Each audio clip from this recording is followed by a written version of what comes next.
अस्सलाम वालेकुम वरहमतुल्लाहि वबरकातुहू। दोस्तों आउं एलियस अब्बासी। किताब आहे कोट लखपत जो कैदी जेल डायरी। लेखक रसूल बख्श पली जो किस्त 8 22 मई 1982 ईस्वी शीन हथ आयो हो। ॾिसजे जेल वॾे में वॾी तरबियत आहे। ब्लेड जे पते, पेंसिल जे टुकर, कागज़ जी नंढड़ी टुकरीअ, बीड़ीअ जे टोटे, सलाम पहुचाइण या मस सुञाणप में ईंदड़ अखरनि वारी चिठी पहुचाइण लाइ केॾी न जिदोजहद करणी पवे थी। पाण ते केॾो न जबुर करणो पवे थो। केॾियुनि न लाहियुनि चाढ़ियुनि वरनि वकड़नि मां गुज़रणो पवे थो। केतिरो न बर्दाश्त करणो पवे थो। केतिरो नाकामियुनि ते पाण हैराइणो पवे थो। केॾी न रिथाबंदी ऐं केॾी न तयारी करणी पवे थी ऐं केतिरा न ख़तरा खणणा पवनि था। उन्हनि ॻाल्हियुनि लाइ ॿाहिरि माण्हू सोचे बि नथो सघे। हिते शिनवाईअ ते ॿाहिरि वञण लाइ केॾी तयारी कजे थी। केॾो ख़ुशीअ भरियो इंतज़ारु थो करिणो पवे। ॿियो माण्हूअ खे केॾी न रश्क जी नज़र सां ॾिसनि था। माण्हू पाण दिलि ई दिलि में पाण खे केॾो न अहम सम्झे थो। ही ॿिया हेतिरा सभु हिते ऐं ॿाहिरि दुनिया जा रंग ॾिसंदुसि, मुलाक़ातुनि सां मिलंदुसि, वकील सां ॻाल्हाईंदुसि, जज जूं ॻाल्हियूं ॿुधंदुसि, खेसि इज़त कंदुसि ऐं पोइ हफ़्तनि जा हफ़्ता उन दौरे जा दास्तान ॿुधाए सघंदुसि। इस्पताल ॾांहुं वेंदड़ खे इलाज जी उमेद घटि, ॿाहिरि जी हवा जो शौक़ु वधीक हूंदो आहे। अक्सर उहा ई संदसि मुख्य दवा साबित थींदी आहे। अंजाम ते वेंदड़ विंगस शेख जे मेले ते वेंदे मूमल मुरीदियाणीअ या डॉक्टर ब्रोक जी दवा जे बहाने कराचीअ लाइ संभरंदड़ ख़ुशनसीब एॾी निस्बत कान कंदियूं हूंदियूं जेॾी कोर्ट या इस्पताल लाइ संभरंदड़ कैदी कंदा आहिनि। दुनिया पुलिस जे नाले खां ईअं डिॼंदी आहे जीअं कांव भॼे कमान खां। हिते कोर्ट वञण लाइ या ॿिए बहाने ॿाहिरि निकिरण लाइ पुलिस गार्ड जो इंतज़ारु ईअं थींदो आहे जीअं महबूब जे कासिद जो कबो आहे। घड़ीअ घड़ीअ पुछा थींदी, अञा पुलिस कान आई आहे। जंहिं महिल माड़ीअ तां को इतलाउ ॾियणु ईंदो त पुलिस अची वई, तंहिं महिल कैदीअ जे दिलि खे हिकु भेरो ख़ुशीअ जो झटिको अची वेंदो। जे न आई ऐं जे कैदी हूंदो अबू बकर ज़रदारीअ जहिड़ो सियासी कैदी ऐं डिप्टी हूंदो नवाज़ जहिड़ो, त पोइ हलंदियूं लिख पढ़ूं ऐं धमकियूं। बुट बुट कंदड़ कासिद पिया ईंदा वेंदा। नवाज़ मुंहुं बुछड़ो करे चिठियूं पढ़ी उछलाईंदो रहंदो। तव्हांजो ॾींहुं पूरो थींदो, वरी ॿिए ॾींहुं धुकड़ ते अटो लॻंदो, साॻियो हशर शुरू थींदो। ॿाहिरि निकितो त पोइ सुवालु आहे त पुलिस गार्ड कहिड़ो आहे।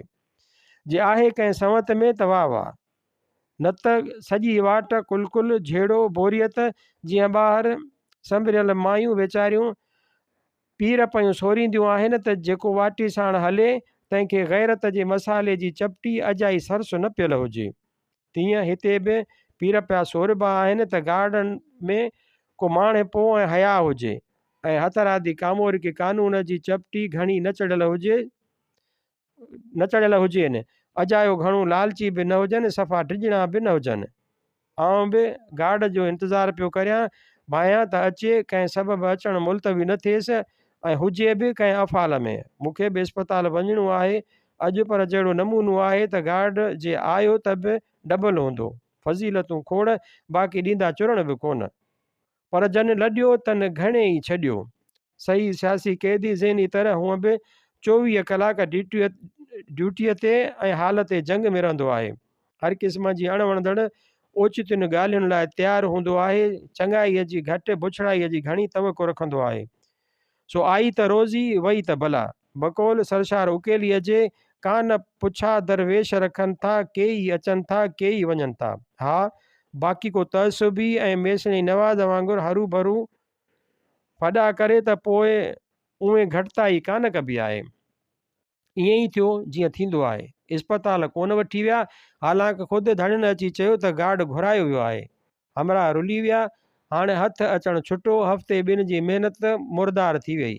हाणे सुभाणे पहिरीं जॾहिं मोकिलींदा तॾहिं रुॻो ओॿासियूं खाई मोटी अचिबो। वार लराया अथमि, अख़बारूं पढ़ियूं अथमि। अर्जेंटाइन वारी लड़ाई चालू आहे। सुलह जा दरवाज़ा अञा मुकमिल तरह बंदि कोन थिया आहिनि। सलामती काउंसिल राति लाइ छा कयो? वली ख़ान चयो आहे त अचो त गॾिजी सुर्ख़ ख़तरे खे मुंहुं ॾियूं। वीचारा अहिड़ा जमहूरियत पसंद क़ौम परस्त घणियूं था अहिड़ियूं भलियूं ॻाल्हियूं कनि, पर परियां क़बूल ई नथा पवनि। जागीरदार, सरमाएदार ऐं संदन मुहाफ़िज़ ऐं ख़ादिम, मुला ऐं संदन आगा सामराजी वली ख़ान साहब जी अॻुवाणीअ हेठि सुर्ख़ ख़तरे ख़िलाफ़ जिदोजहद लाइ तयार ई नथा थियनि। भूबाइन त ख़ुदि वली ख़ान साहब संदन झंडे हेठि जहाद करण लाइ अची हाज़िर थिए। जंग खे अंदेशो आहे त हिंदुस्तान मथां एटमी तनसीबात ते हमिलो करे रूस सां ठाह जूं उमेदूं पई ॾेखारे। डॉक्टर इसरार साहब हिकिड़े अमीर जे हथ ते बैयत करण जी फतवा ॾिनी आहे। यासिर अरफात जो हिंदुस्तान वारनि बाक़ाइदे सरबराह ममलिकत जी हैसियत में इस्तक़बाल कयो आहे। खेसि डॉक्टरेट जी डिग्री था ॾियनि। बेगम भुट्टो हुकूमत जे हामियुनि तरफ़ां MRD ते थींदड़ हमलनि जी मज़म्मत कई आहे। अणसिधीअ तरह बिजन जे ते तनक़ीद कई अथसि। सूबाई ख़ुदमुख़्तारी अहम ॻाल्हि आहे। आइन में उन में वाधारो जेतिरो थिए ओतिरो ठीकु। उन वादीअ घाटीअ जो जेको असरु बलोचिस्तान में पवंदो सिंध में अहिड़ो कोन पवंदो। बलोचिस्तान में जॾहिं बि सूबाई हुकूमत ठही उन में बिजन जे मेंगल ऐं मरीअ खे नज़रअंदाज़ न करे सघिबो। उन करे उन जो सिधो फ़ाइदो बलोच क़ौम खे मिलंदो। हिते जेके नवां ऐं पुराणा सिंधी हुकूमत जा वारिस आहिनि ऐं जेके सुभाणे ऐं परीहं बि थींदा रहंदा से बचन शल मौजूदा पावरनि हेठि ई माण्हुनि खे अॻे ई घणो ख़ुशि करियो वेठा आहिनि।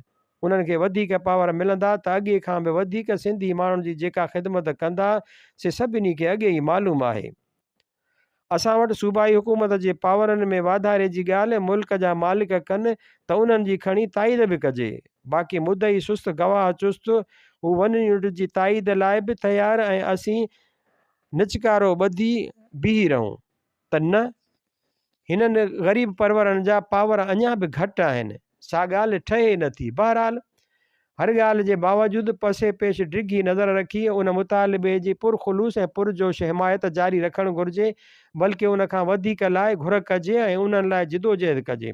पर जेसीं माण्हू उहा ॻाल्हि मञीनि तेसीं असांखे रुसी रिली मथां करे घर जे कुंड में न वञी सुम्ही रहणु घुरिजे। हर वक़्तु के डिघे अरसे जा ऐं के फौरी जिदोजहद जा मरकज़ी सवाल हूंदा आहिनि।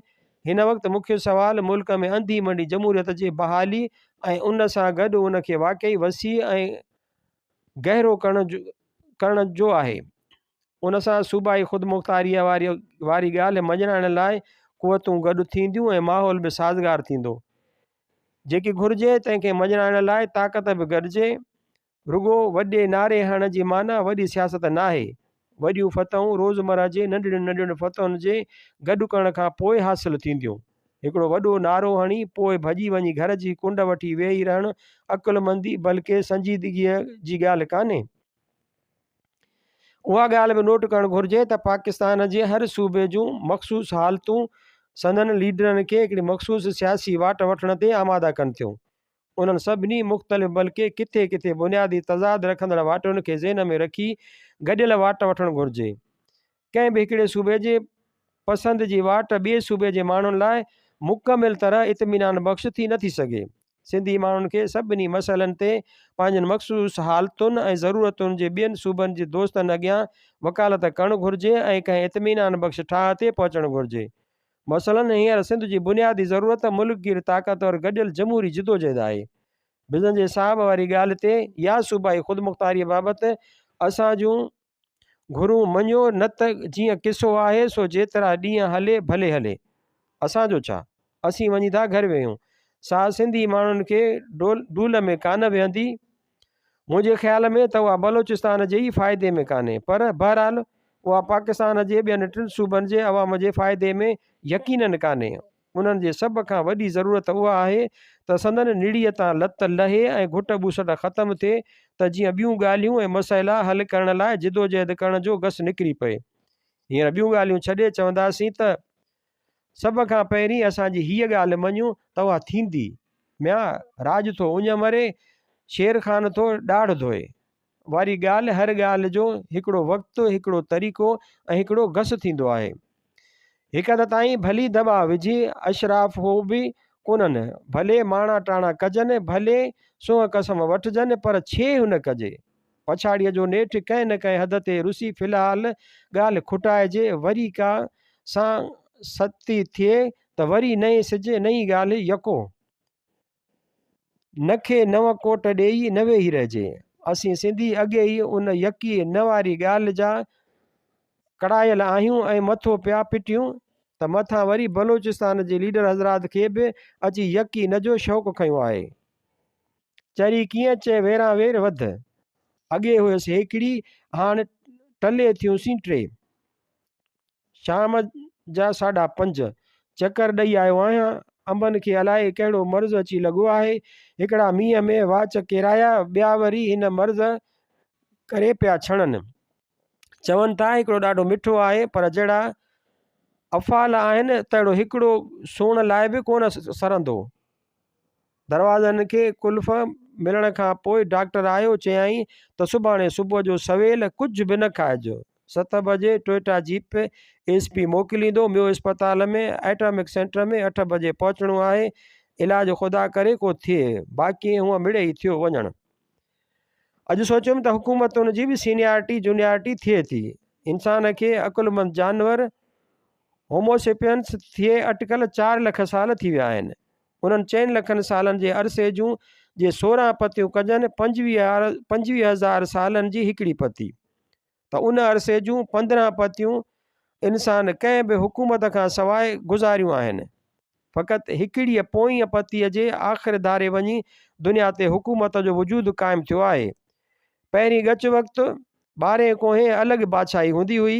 हली हली घणे अरसे खां पोइ वञी उन्हनि जूं गॾियल मुल्की हुकूमतूं क़ाइमु थियूं। आसपास जे मुल्कनि में ईरान जी गॾियल मुल्की हुकूमत सभिनी खां सीनियर हुकूमत आहे, जेका अॼु खां अटकल 2500 वरे अॻु मुअन जे दड़े जे सन 1500 क़ब्ल मसीह में तबाहीअ खां अटकल 9 सदियूं पोइ 559 क़ब्ल मसीह में साइरस आज़म क़ाइमु कई। हिंदुस्तान जी मुतहद हुकूमत 3 सदियूं पोइ अशोक आज़म 232 खां 272 क़ब्ल मसीह जे विच में कई। उन ई ज़माने में अशोक आज़म जी वफ़ात खां फ़क़ति 12 साल पोइ साल 22 क़ब्ल मसीह में पाड़े वारे अज़ीम मुल्क चीन में शहनशाह चीन शी हियांग गॾियल चीनी हुकूमत जो बुनियादु रखियो। सिंध विलायत जी हुकूमत जूं अॻूणियूं सभु ॻाल्हियूं छॾे रुगो राय घराणे खां शुरू कजे त उहा अटकल 450 ईस्वीअ में क़ाइमु थी, अॼु खां अटकल 1550 साल अॻु। अरबुस्तान जी गॾियल हुकूमत जो बुनियादु उन खां 2 सदियूं पोइ 630 ईस्वीअ में हुज़ूर सल्लल्लाहु अलैहि वसल्लम जन फ़तेह मक्का खां पोइ रखियो। रूसी हुकूमत उन्हनि सभिनी खां जूनियर आहे। उहा तारीख़ी तरह बि न हाणी हिंदुस्तान में लोधी घराणे ऐं सिंध में जाम नदे जी हुकूमत जे 24 सालनि गुज़रण खां पोइ 1485 ईस्वीअ में क़ाइमु थी। जॾहिं 1400 ईस्वीअ में चंगेज़ मंगोलनि खां जान छॾाइण खां पोइ मॉस्को जे शहज़ादे ग्रैंड ड्यूक आज़म जो लक़ब अख़्तियार करे मौजूदा रूसी हुकूमत जो बुनियादु रखियो। असां वारी नई निकोर पाक हुकूमत अञा ॼण कुकड़ जे आने मां मस फुटी आहे। खेसि क़ाइमु थिए अञा ख़ैरनि सां अधु सदी बि कान थी आहे त तोड़े अधु विञायो वेठी आहे। कर में पुट पिंगन में पधरा। ख़बरूं ॿुधियमि अर्जेंटाइन बर्तानिया जे विच में घमसान जी लड़ाई उजाणी। सलामती कौंसल वरी गॾिबी ॾिसजे, अरफ़ात हिते बि ईंदो।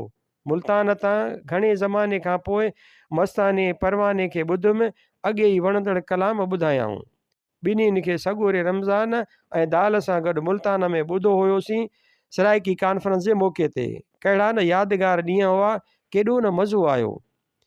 क़िबले जो रुगो बोस्कीअ जो सिंधी पटको ई सॼे मुल्तान खे खयो बीठो। उन जो केॾो न फ़ाइदो थियो। कहिड़ा कहिड़ा नवां माण्हू मिलिया, कहिड़ा कहिड़ा तालुकात क़ाइमु थिया, वाक़फ़ियत वधी, ज़हन खुलियो, वसी तर मंज़र साम्हूं आयो। राजनि खे बि ख़बर पई त हेॾां बि का वसंदी आहे। हमरान ख़ूब सिफ़ारती जोर ॾेखारिया हुआ। कॉन्फ्रेंस जे डेलीगेटनि मां हिकिड़ो कोन छॾियाऊं। सिंधी माण्हुनि में हर क़िस्म जा जोहर बेपनाह आहिनि, पर केरु उन्हनि खे जाॻाए, तरबियत ॾिए, हिमत ॾियारे, रहबरी करे ऐं कमु वठे त उहे हर मैदान में लड़ी सघनि था। सॻोरे रमज़ान लखानवे बहिराणी। क़िबले आलम शाह।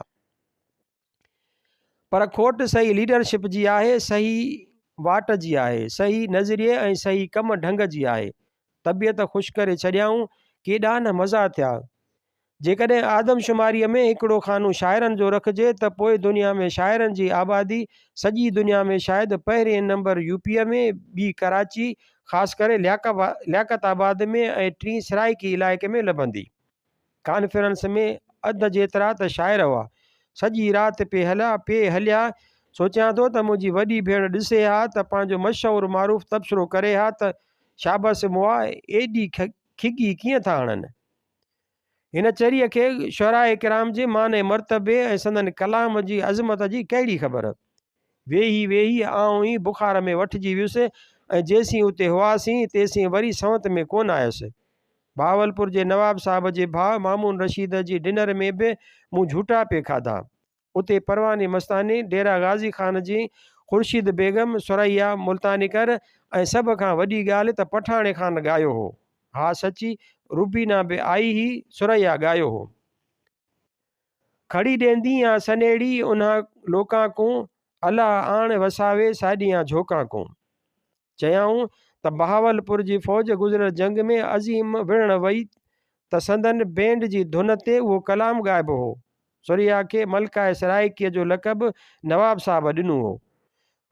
ॿियो ॿुधायो हुआईं, आऊं चणो रुल यार पीलो पकियां, आऊं चणो रुल यार पीलो पकियां नी, उन कलाम खे तंग तोरे छॾियईं। ख़ुर्शीद बेगम जूं ॻायल 2 सिटूं अॼु बि यादि आहिनि।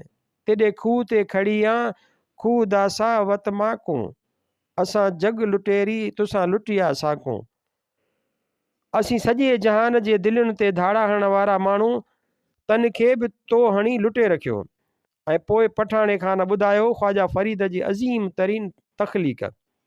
मेॾा यार बि तूं, दिलदार बि तूं, मेॾा काबा क़िबला मस्जिद मंदर बि तूं।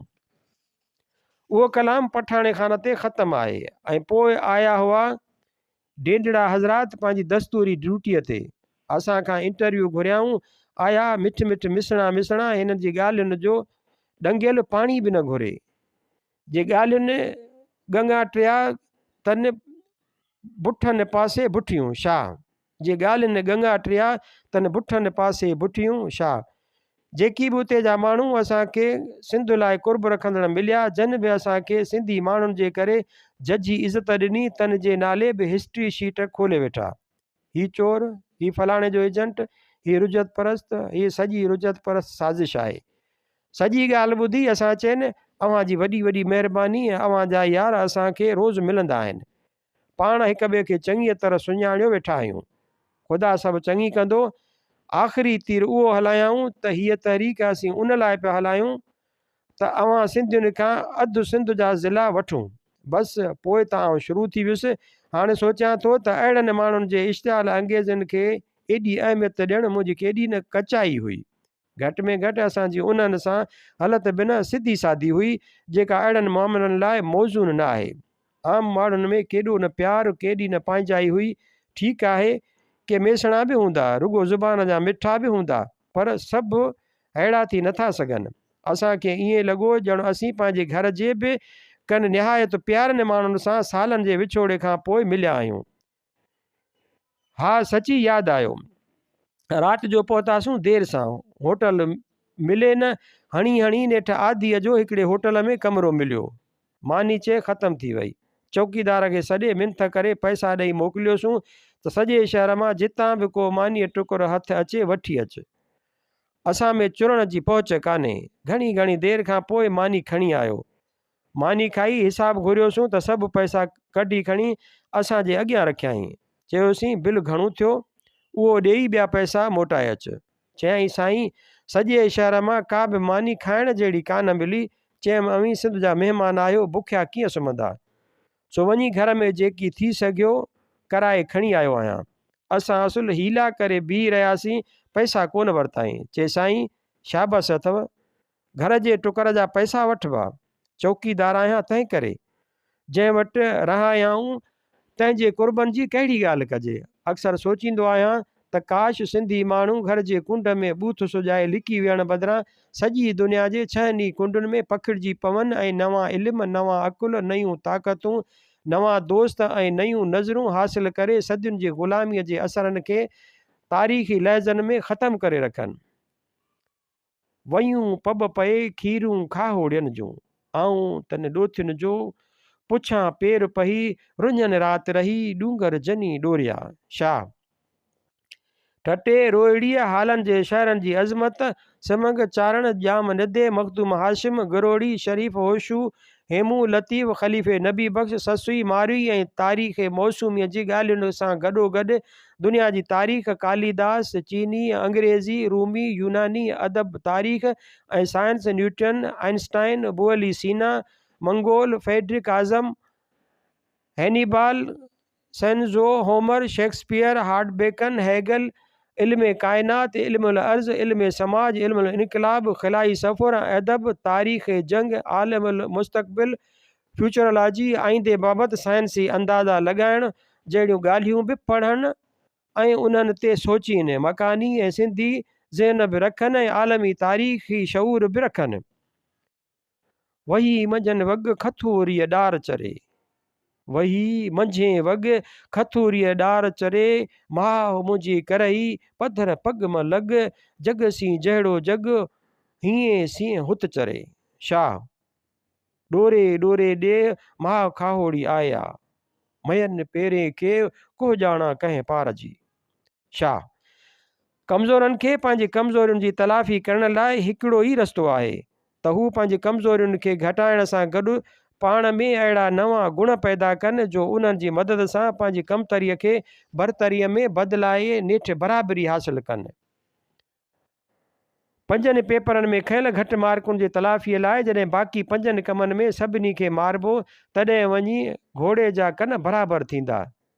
ॿिया त ठहियो पर रुॻो हिन मुल्क जा ॿिया टे सूबा केतिरियुनि अलॻि अलॻि ॻाल्हियुनि में असां खां बरतर हैसियत वालारियो वेठा आहिनि। ख़ुदि असांजे सूबे में बि ॿियनि जी भेट में असांजी हैसियत छा आहे? आख़िर उन जी तलाफ़ी पाण ई त कान थी वेंदी। रुॻो मिक मिक करण सां त क़ौमूं ज़वाल मां कमाल ॾांहुं कोन वधंदियूं। सिंधियो जागीरदार ग़ुलामीअ जी सोच ऐं संदन रुजत परस्त इल्म ऐं अमल जूं ज़ंजीरूं ऐं दीवारियूं टोड़े अॻिते वधो।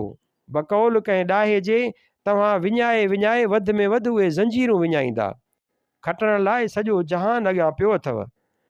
क़ौमुनि ऐं छिड़ विछिड़ वाइड़नि हुजूमनि में फ़र्क़ु उहो आहे जो क़ौमूं रुॻो वक़्ती टाइम पास कोन कंदियूं आहिनि पर पाण खे पंहिंजे तारीख़ ऐं पंहिंजी ईंदड़ नसुलनि ॾांहुं जवाबदार सम्झंदियूं आहिनि।